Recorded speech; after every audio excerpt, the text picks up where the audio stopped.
영적 성장과 자아 발견이라는 우리 강준민 목사님이 쓰신 책이 있습니다.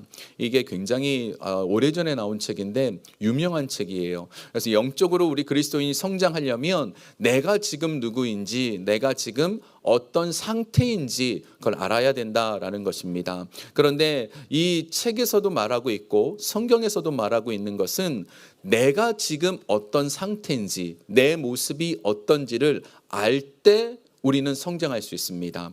아담과 하와가 범죄를 했습니다. 범죄하고 나서 제일 먼저 한 것은 그들이 하나님의 낯을 피하여서 숨은 거예요.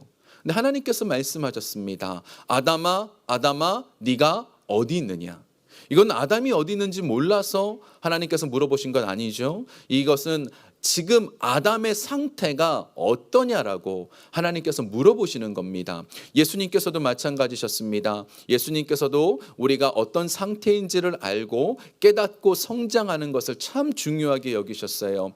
베드로가 이런 고백을 했습니다. 주는 그리스도시요 살아계신 하나님의 아들이십니다. 이 말을 끝나자마자 예수님께서 칭찬하시면서 하신 말씀이 마태복음 16장에서 예수께서 대답하여 이르시되 바요나 시몬아 네가 복이 있도다. 이를 내게 알게 하신 이는 혈육이 아니요 하늘에 계신 내 아버지시니라. 깨닫는 것, 네가 깨닫게 된 것 자체가 복이라는 것입니다. 그래서 내 삶에 지금 내 영적 상태가 어떤가라는 것 알아보는 게 필요합니다. 예수님께서 오늘 내 영적인 상태에 대해서 네 가지 밭의 비유를 말씀해 주세요. 첫 번째는 길가에 떨어진 그 씨앗이 길가에 떨어진 밭, 그리고 돌밭. 세 번째로는 가시떨기밭, 그리고 네 번째로는 좋은 밭입니다.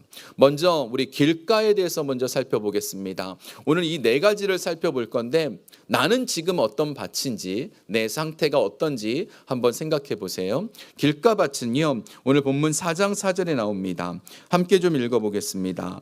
뿌리일새 더러는 길가에 떨어짐에 새들이 와서 먹어버렸고.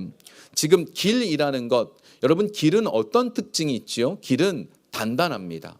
우리가 요즘은 아스팔트 길이지만 옛날 시골길도 그렇고 산길도 그렇고 길이 되려면 어떻게 해요? 단단해야 돼요. 막 그 길이 이렇게 모래가 되고 이렇게 쑥쑥 들어가면 그건 길이 아니잖아요. 근데 길가밭의 특징은 단단한 겁니다. 그래서 씨앗이 뿌려졌는데 길 위에 그대로 남아 있어요.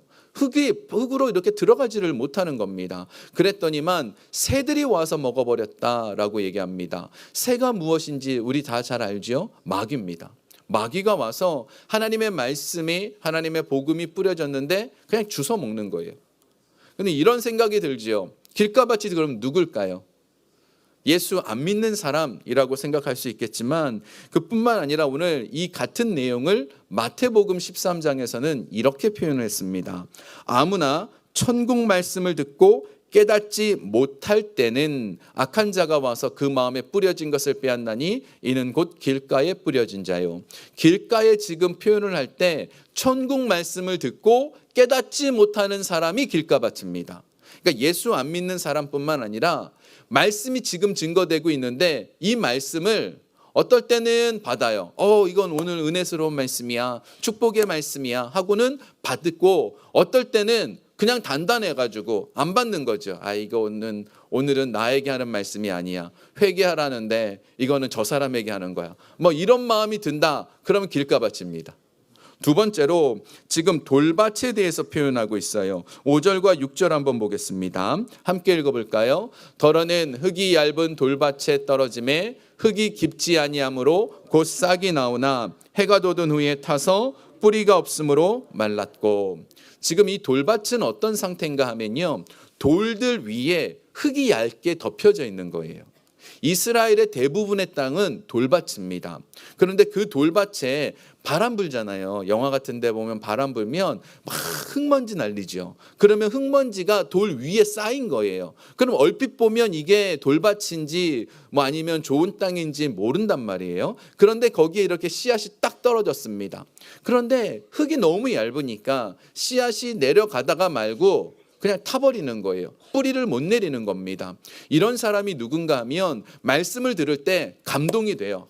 은혜가 돼요. 깨닫기도 해요. 그런데 돌이 있기 때문에 그 순간에는 깨닫고 은혜가 되고 아유 이렇게 살아야지 하다가 금방 없어져 버리는 거예요. 이게 돌밭이에요.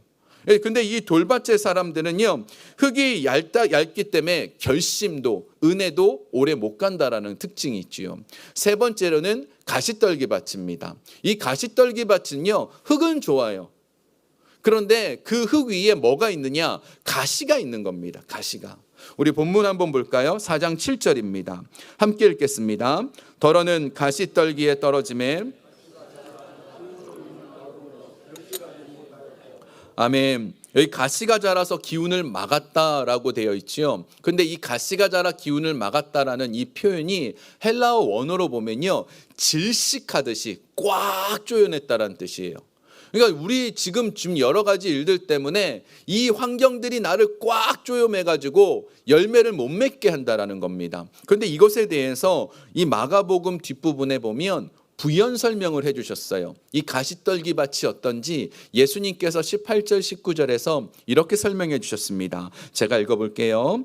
또 어떤 이는 가시떨기에 뿌려진 자니 이들은 말씀을 듣기는 하되 세상의 염려와 재물의 유혹과 기타 욕심이 들어와 말씀을 막아 결실하지 못하게 되는 자요. 그러니까 이 가시가 뭔가 지금 설명해 주고 계시죠. 세상의 염려, 그리고 재물의 유혹, 기타 욕심입니다. 길가밭하고 돌밭은요, 내 내면의 문제예요. 그런데 이 가시떨기의 문제는요, 바깥의 외부 환경의 문제입니다. 외부 환경에 여러 가지 염려할 것들, 또 내 안에 돈 때문에 걱정하는 것들, 욕심들, 이런 것들이 있으면 말씀이 못 자란다라는 뜻이에요. 그래서 이 세 가지 밭, 지금 이 길가밭, 가시떨기밭, 이 돌밭, 이 세 가지 다 의미하는 것, 말씀이 들어가지만 말씀이 열매를 못 맺는 겁니다. 자, 여기까지 듣고 세 가지 밭은 이런 거구나 깨닫기만 하신다면 여러분은 돌밭입니다. 깨닫는 데서 멈추면 안 돼요. 그 다음이 하나의 밭이 더 남아 있습니다. 그게 무엇인가? 좋은 밭입니다. 좋은 밭이 되어야 돼요. 오늘 이 본문에 있어서 진짜 중요한 것은요, 밭의 상태예요. 씨앗은 굉장히 좋은 씨앗입니다. 씨앗 자체도 좋고 뿌리는 농부도 완벽해요. 모든 것이 완벽한데 밭이 중요한 거예요. 결론은 내가 어떤 상태인지가 진짜 중요하다라는 겁니다. 그래서 오늘 씨 뿌리는 비유에서 보면 이 씨 뿌리는 이 농부가 조금 이상합니다. 여러분 집에 이렇게 이렇게 심기도 하잖아요. 그 텃밭에 뭘 심으신다면서요. 그래가지고 뭐 깻잎도 고추도 막 이렇게 하시잖아요. 제가 그런 분들에게 한번 여쭤볼게요. 여러분 그 밭에 돌멩이가 가득 있으면 거기에 씨를 뿌리나요? 대답해 주셔서 감사합니다. 오늘 왜 그러세요? 대답을 해주시네. 좀 놀랬어요. 이렇게 뭐 돌이 있으면 그게 있으면 안 돼요. 가시가 있으면 하나요? 그것도 안 그래요. 근데 지금 이 농부가 누구시죠? 하나님이시란 말이에요. 근데 길가에도 뿌리고요, 돌밭에도 뿌리고요, 가시떨기에도 뿌려요. 이건 비효율적 아닙니까? 낭비잖아요. 좋은 밭만 보고 거기다가만 뿌리면 되는데 여러 군데 다 뿌려요. 이게 좀 이해가 안 되는 얘기죠. 오늘 본문에서 왜 하필 이게 이렇게 하실까? 길가밭도 돌밭도 가시떨기밭도 4분의 3이 다 없어지는데 왜 그랬을까 하면 하나님께서는 농부가 되어주셔서 말씀을 뿌릴 때 누가 좋은 밭이 될지를 모르셔요. 모르신다라기보단 돌밭인 심령이 있습니까? 가시떨기 밭인 심령이 있습니까? 말씀을 듣고 그 모든 것을 걷어내서 좋은 밭이 되기를 원하세요. 이게 하나님의 마음이셔서 뿌리시는 거예요. 낭비라고 생각하지만 뿌리세요. 그러면 이 뿌려지고 나면 우리의 인생 속에 열매 맺으면 큰 열매가 맺어지거든요. 오늘 본문에 이 열매가 맺어지면 30배, 60배, 100배 막 이 말씀을 보면 우리가 보통 언제 이 말씀이 떠오르죠? 헌금 기도할 때.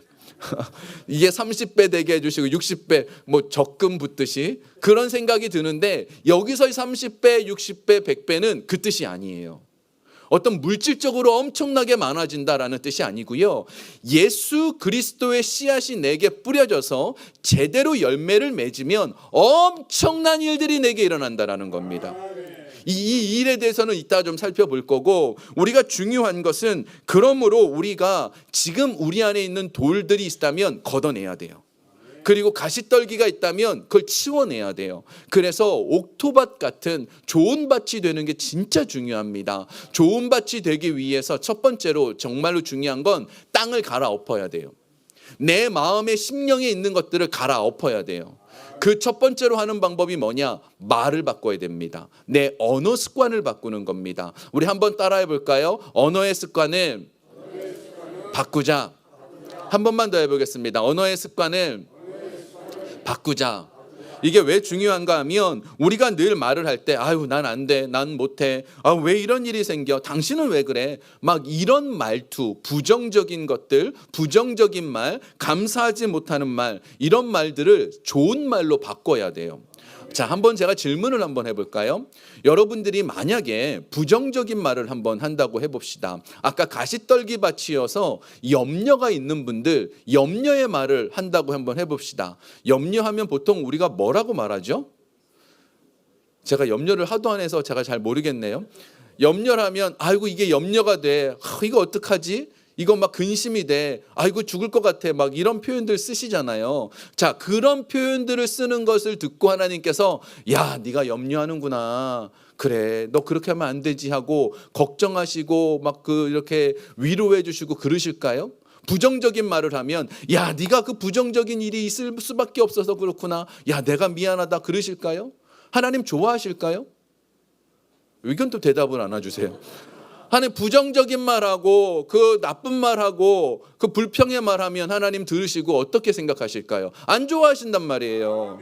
그런데 반대로 불평할 수밖에 없는 환경인데 하나님 그래도 감사합니다, 하나님 이래도 감사합니다, 그러면 하나님 듣고 어떻게 하실까요? 기쁘시겠죠. 자, 우리 모두가 이걸 아주 아는 유치한 질문이고 간단한 거예요. 부정적인 말하면 하나님 싫어하시고 긍정적인 말하면 하나님 좋아하세요. 근데도 불구하고 자꾸 우리는 습관이기 때문에 부정적인 말을 하는 거예요. 우리 여러분, 습관이기 때문에. 이 습관이라는 것은요 항상 해오던 거예요. 근데 항상 해오던 말을 바꾸는 건 정말 어렵습니다. 쉽지가 않아요. 그리고 습관도 마찬가지예요. 제가 언젠가 한국에서 어떤 분이 제가 그런 얘기를 했어요. 목사님 저는요 이상한 습관이 있어요. 그래서 뭔데요? 그랬더니 저는 집에만 들어가면 무조건 TV를 튼대요. 그리고 TV를 보지 않아도 틀어놓는데요. 혹시 여러분 중에 그런 분 계시나요? 뭐 이런 습관들, 그냥 아무 생각 없이 그렇게 습관처럼 뭔가를 하는 게 있으면, 그런 나쁜 것들이 있다면 그걸 끊어내야 돼요. 술을 마시는 것도 습관이고, 물론 담배를 피는 것도 습관이고, 그 우리 안에 있는 모든 잘못된 습관이 있으면 그런 행동들을 끊어내야 돼요. 근데 이게 쉽지 않은 거죠. 하던 일이기 때문에. 제가 군대에 있을 때 이렇게 추운 겨울에 땅을 처음 파본 적이 있어요. 여러분, 이 추운 겨울에 땅 파보실 일이 거의 없으시죠. 군대 가면 있어요. 근데 삽을 주고 땅을 파라는데 삽이 들어가질 않더라고요. 곡괭이를 주면 곡괭이로 이렇게 해가지고 좀 흙을 좀 파낼 텐데 팔 수가 없는 거예요. 근데 신기한 건요, 어찌 해서 삽으로 언 땅을 한 요만큼 파니까 그 다음에는 부드러운 흙이 나와요. 계속해서 땅이 꽝꽝 얼었을 줄 알았는데 부드러운 흙이 나오더라고요. 그때 느낀 것이 뭔가 하면 우리의 습관도 마찬가지예요. 언어의 습관, 육신의 습관, 좋지 않은 것들을 처음에 하는 거는요 땅을 파는 것처럼, 언 땅을 파는 것처럼 힘들어요. 그런데 조금만 파고 나면 부드러운 땅이 나와요. 그래서 우리의 이 습관을 바꾸지 않으면 좋은 밭이 될 수 없어요. 우리는 계속해서 내 안에 돌멩이가 있고요, 내 안에 가시떨기 같은 것들이 여전히 있게 돼요. 그러면 열매를 못 맺는단 말이에요. 그래서 이 모든 것을 벗겨내고 잘라내는 게 필요해요. 특별히 내 안에 돌멩이가 있습니까? 가시떨기가 있습니까? 그게 뭔지 알면 잘라내야 돼요. 제거해야 돼요. 제가 뉴욕에서 부목사로 있을 때, 어떤 교회 부목사로 있을 때 주보를 만들다가 제가 실수를 했어요. 대표 기도자를요 그 다음 주에 하실 분을 이번 주에 넣고 이번 주에 하실 분을 다음 주에 넣은 거예요. 순서를 바꿨어요. 그랬더니만 이 난리가 났어요. 음모가 있다는 거예요. 그래가지고 음모가 있어서 이걸 바꿨다는 거예요. 아이, 그게 제가 아니고요, 제가 실수를 했습니다 했더니, 아이, 목사님을 못 믿는다고. 제가 그래가지고, 아, 이거 왜 이렇게 목사님을 못 믿을까? 그러고 있었다가 또 얼마 있다가는 무슨 일이 벌어졌느냐, 그 교회는 헌금을 이렇게 하신 분들의 이름이 들어가요. 그런데 이름을 제가 뺐네요. 제 실수인지 아니면은 거기서 주셨는데 그걸 제가 못 넣었는지, 제가 그건 기억이 안 나는데 아무튼 빠졌어요. 그랬더니 또 다른 분이 오셔서 교회가 지금 부정을 저지르고 있대요. 아니, 그게 아니고요, 제가 지금 실수를 해갖고 제가 빠진 거 몇 달을 내가 고생을 했어요. 이분들 마음을 풀어드리고 잘못했습니다 막 그러고, 제가 다시는 안 그럴게요. 그래서 저희 교회는 그런 거 안 나가잖아요. 제가 한 번 당해가지고 너무 무서워가지고. 근데 왜 그런가 하면, 제가 문득 그 생각을, 그런 일을 겪을 때 좀 왜 저렇게까지 반응하실까 싶었는데, 그들 안에 상처가 있어서 그래요. 돌멩이가 있어서 그래요. 예전에 겪어본 그 돌멩이와 상처가 그걸 덮고 있기 때문에 부드러운 흙이 아니니까 받아들이지 못하시는 거예요. 그래서 이것들을 좀 제거하는 작업이 필요한데, 이걸 어떻게 제거하느냐? 은혜의 법칙으로 제거해요. 은혜의 법칙. 은혜라는 것은요, 우리가 뭔가를 하지 않아도 하나님이 주신 거거든요. 내가 뭔가 하나님께 드리지 않아도, 내가 하나님 앞에 무엇인가 온전하지 못해도 하나님은 우리를 사랑해 주시는 게 은혜잖아요. 그래서 하나님께서는 내가 이 어려운 일, 염려할 만한 일, 가시와 돌멩이 같은 일들을 만났을 때에도 하나님 나를 도우신다, 이렇게 믿는 거예요. 이게 은혜의 법칙이에요. 자꾸 은혜의 법칙을 생각하면서 내 습관을 바꾸고, 염려, 어려움, 이런 것들을 지금 자꾸 몰아내는 것들이 필요해요. 그리고 마지막으로 좋은 땅이 되기 위해서 꼭 필요한 게 있습니다. 결심하시고 실천하셔야 돼요. 한번 따라해 봅시다. 좋은 땅이 되려면 결심하고 실천하자. 네, 우리가 이 좋은 땅이 되어야 된다라는 것 알았습니다. 아는데 여기서 멈추지 말고, 그래, 내가 좋은 땅이 돼야지, 내 언어 습관을 바꿔야지, 내 잘못된 습관을 바꿔야지, 결심하고 실천할 필요가 있는 거예요. 오늘 본문의 4장 20절 한번 보겠습니다. 4장 20절 함께 읽어보겠습니다. 좋은 땅에 뿌려졌다라는 것은 곧 말씀을 듣고 받아 30배나 60배나 100배의 결실을 하는 자니라. 지금 예수님께서 설명을 해주시면서 좋은 땅에 뿌려졌다라는 게 뭘 의미하느냐, 말씀을 듣고 받아야 돼요. 듣는 것뿐만 아니라 받아야 돼요. 같은 내용을 마태복음에서는 이렇게 표현했습니다. 말씀을 듣고 깨달아야 됩니다. 누가복음에서는요, 말씀을 듣고 지키어 인내하는 자, 인내로 결실하는 자. 그래서 말씀을 듣고 반드시 행동까지 가야 돼요. 오늘 여러분이 오늘 좋은 땅이 되겠다라고 말씀을 들었다면 실제로 그렇게 행동을 해야 돼요. 안 하면 문제가 좀 생겨요. 우리가 좋은 땅이 안 되고 열매를 맺지 못하면, 우리가 돌밭이 되고 가시떨기로 계속 가면 문제가 좀 생겨요. 그게 오늘 11절과 12절에 나오는데, 이 11절과 12절이 마가복음 전체에서 진짜 어려운 구절이에요. 우리 한번 보겠습니다. 11절 12절 함께 읽어볼까요? 이르시되 하나님의 나라의 비밀을 너희에게는 주었으나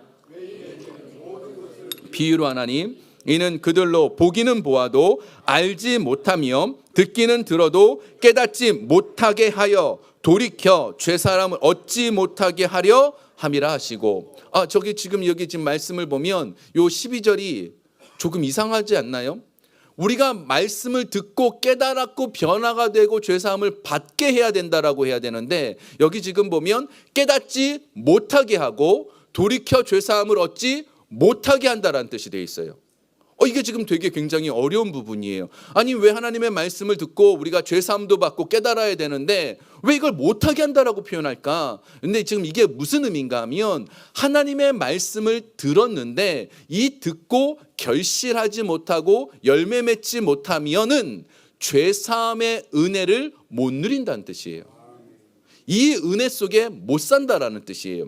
대표적인 게 누구냐? 가룟 유다입니다.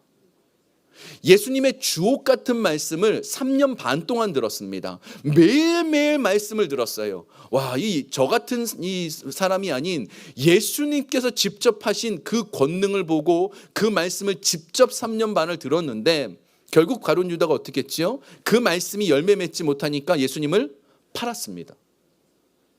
예수님을 팔아버려요. 말씀이 우리 안에서 열매를 맺지 못하면 이렇게까지도 변화되는 거예요. 예수님은 끝까지 가룟 유다에게 기회를 주셨습니다. 성만찬하시는 순간에 지금 이 순간 이 자리에 나를 팔 자가 있다. 그게 누군가 하면 나와 그릇에 같이 손을 넣는 자다라고 해서 가룟 유다 같이 손을 넣었어요. 그 말씀을 들었습니다. 그러면 어떻게 해요? 아이고야, 나에게 하는 말씀이구나. 내가 예수님 팔려고 했던 마음 예수님 아시는구나 하고 돌이켰어야 돼요. 근데 돌이키지 않았고 그 자리에서 그대로 자기 하고 싶은 대로 습관을 쫓아서 그대로 해버리니까 결국은 죄사함의 은혜를 받지 못한 거죠. 지금 말하는 게 그래요. 그래서 우리가 좋은 밭이 되지 않으면 우리는 열매 맺지 못해요. 여러분 러닝머신 트레드밀이라는 거 타보셨어요? 그 러닝머신 이렇게 짐 같은 데 가면 있잖아요. 그거 타면요. 그 되게 재밌는 게 1시간을 달려도 제자리에 있습니다. 그죠? 2시간을 달려도 제자리에 있어요. 근데요. 열매 맺지 못하는 사람들의 삶은 이런 거예요. 맨날 똑같은 러닝머신 달리는 거예요. 트레드밀 달리는 거예요. 열심히 땀 흘리며 산다고 살았는데 내 마음은 여전히 공허해요. 열심히 산다고 살았는데 나는 여전히 문제가 생기면 염려를 해요.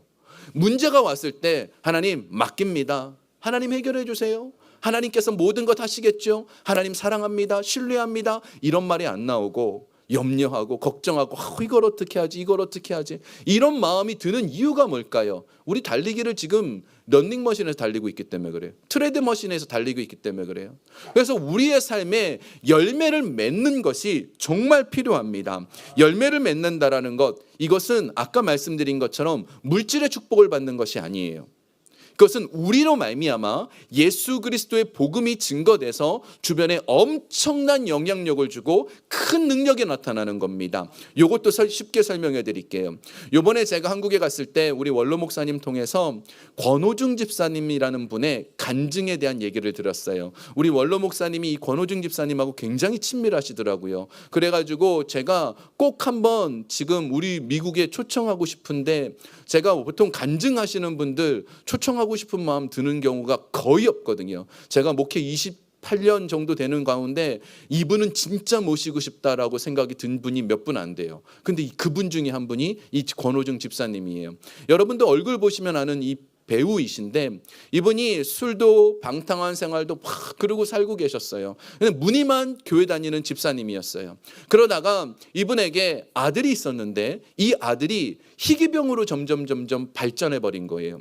이 희귀병이 뭐였느냐 하면 근육이 약해지는 거라서 내 안에 있는 그 장기의 기능도 약해지고 몸에 점점 약해져서 모든 것이 다 쇠약해져 버리는 특별한 희귀병이었습니다. 이 희귀병이 MNCI1이라는 병인데 전 세계에서 15명밖에 없어요. 그 중에서도 파키스탄에 14명이 있고 한국엔 딱 1명, 이 권호중 집사님 아들밖에 없는 거예요. 근데 이 아들이 점점점 이렇게 어려워지는 와중에 있었는데 이분이 그러다가 하나님 우리 아들 고쳐주세요 기도하다가 하나님을 진짜 만난 거예요. 그리고 나서는 완전히 변했습니다. 그 술을 굉장히 좋아하시던 분인데 술을 끊어버리고 주변에 있는 사람들 보고도 술 마시지 말라고, 술 마시면 정말 하나님의 음성 못 듣는다고 아주 강하게 얘기하던 분이에요. 근데 이렇게 얘기하고 있다가 CF가 들어온 거예요. 광고가 들어온 거예요. 여러분 연예인들 광고가 많이 들어오는 게 아니래요. 이분도 10년인가 20년 만에 처음 광고가 들어왔는데 치킨 광고였어요. 근데 치킨을 막 맛있게 먹고 그 컨셉이 맨 마지막에 치킨은 뭐랑 같이 먹죠? 그거 어떻게 아시죠? 그걸 알면 안 되는데 치킨을 맥주랑 같이 드시잖아요. 광고 맨 마지막에 맥주가 이렇게 먹는 장면이 나와가지고 이 권호중 집사님이 난 안 한다고. 술 끊자고 내가 지금 얘기를 하는데 술을 권할 수 없다고 안 한다고. 광고 그거를 포기를 하려고 한 거예요. 그랬더니만 광고주가 한참 고민을 하더니 콜라로 바꿔줬대요. 아무튼 그 정도로 믿음을 잘 지키는 분인데 이분의 그 희귀병 아들이 소원이 생겼어요. 아빠랑 찬양을 하고 싶대요. 근데 이 권호중 집사님이 제일 하기 싫은 게 노래래요. 너무 못하고 부끄럽고 하기 싫대요. 근데 아들이 원하니까 그걸 찬양을 하자고 했는데 그걸 또 유튜브에 올리잖아요. 한번 보실래요? 하나님, 찬송합니다. 우리 찬송 부를 때 오늘은 우울증이 떠나가는 역사가 일어나게 하여 주시옵소서. 예수님의 이름으로 명하노니 우울증은 떠나갈지어다. 우울증은 떠나갈지어다. 아멘. 예수 우리 왕이여 이곳에 오셔서 우리가 왕께 드리는 영광을 받아 주소서. 우리는 주님의 백성, 주님은 우리 왕이라. 왕이신 예수님 오셔서 좌정하사 다스리소서. 이분이 이렇게 유튜브에 올렸을 때 조회수가 2명이었어요. 그래서 이 권호중 집사님이 너무 좋았대요. 자기가 노래를 너무 못하는데 창피했다고, 그래서 2명밖에 안 봐서 너무 좋았다고. 그런데 이분들의 노래가, 이분들의 찬양이 정상적인 찬양이 아니잖아요. 그런데 갑자기 조회수가 폭발하기 시작했습니다. 수십만 명이 보기 시작한 거예요. 누가 보기 시작했느냐? 희귀병을 가지고 있는 부모님들이 이 찬양을 하는 걸 보고 위로를 받기 시작했어요. 그리고 내 아들도, 내 자녀들도 하나님께서 붙잡으시면 이런 은혜가 있겠구나, 위로가 된다고 글이 붙기 시작하는 거예요. 그래서 이분이 지금 처음 유튜브 첫 번째 올린 영상이에요. 이분의 찬양 9번째 계속 올라가고 있는데 그때마다 수십만 명이 보면서 위로를 받고 은혜를 받아요. 이게 열매예요. 우리가 생각하는 열매 30배, 60배, 100배를 지금 뛰어넘었잖아요. 이게 열매예요. 우리가 예수 그리스도를 제대로 믿으면 우리 한 사람으로 말미암아 주변에 어마어마한 영향력을 미치고 사람이 살아나는 거예요. 나 한 사람 때문에 내 가족이 살고, 나 한 사람 때문에 내 주변이 살고, 나 한 사람 때문에 열매를 맺어서 내 수많은 사람들에게 예수 그리스도의 은혜가 나타나서 염려와 가시떨기와 또 그 두려움과 그 돌 때문에 그 상처받았던 모든 것들이 사라지는 사람들이 생기는 거죠. 나만 사라지는 게 아니에요. 주변도 살아날 수 있어요. 예수 믿는 사람들은요, 좋은 땅이 돼야 돼요. 좋은 땅이 돼서 주변을 살려야 돼요. 열매를 맺어야 돼요. 이것이 우리가 해야 될 사명이라는 겁니다. 예수님께서 원하시는 것, 이 땅에 오셔서 씨를 뿌리는 이유가 뭘까요? 낭비하시면서까지 막 뿌리시는 이유가 뭘까요? 살아야 되니까. 저는 우리 교회가 살기를 원합니다. 우리 교회가 진심으로 살아나길 원합니다. 우리 성도님들이 회복하고 은혜를 누리고 아버지를 만나고 아버지의 사랑 속에 있으면 저는 이 권호중 집사님의 행복한 이 표정이 너무 부러워요. 우리 이런 표정이 될 수 있어요. 권호중 집사님의 간증하는 내내 표정이 늘 밝아요. 저 아드님 정말 밝아요. 왜 밝을 수 있죠? 세상적으로 본다면 밝을 수는 없는 환경이잖아요. 밝아서 안 되는 환경이잖아요. 그런데 예수 그리스도의 은혜가 들어가면, 씨앗이 뿌려지면, 좋은 땅이 된다면 이런 열매가 생기는 거죠.